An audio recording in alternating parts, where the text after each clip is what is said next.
boi pusung parnak ding za thia thin ho phu ti mala thiangin kan di lak thazang kan la than halai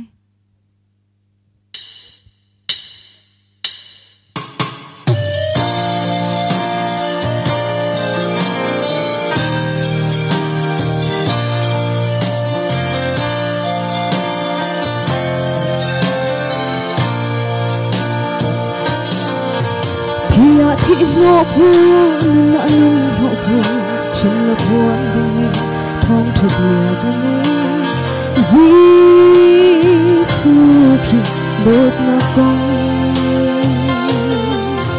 cảm hu là cani akin lâu ta hồng du in đốt na con có chim khâu lớn du ta đã đắp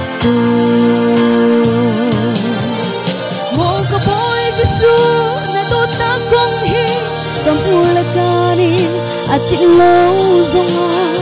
ni ka panunziain na tada te cha kasi zong zalan na zultia kane do tu ka zulan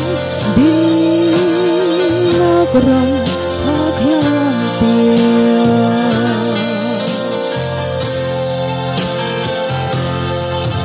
Minung phim nagni minung athem no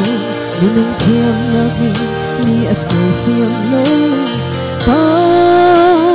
thian tharau asi Pentecost nia ni thong thum thong tu ti tor chin ni bia thot so ape tu pa thian tharau asi Một cái bôi Giêsu na đốt na con hi cầm mua lại cani at lâu dòng a ni pha kanung zia in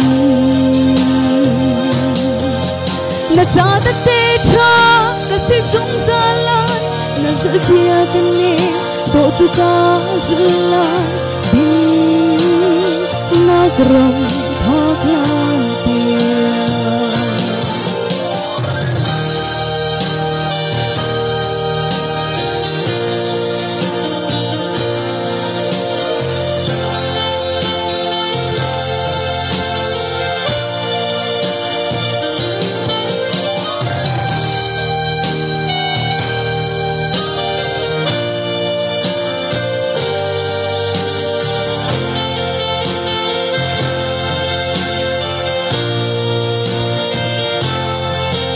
Joshua le Aaron kap ni rando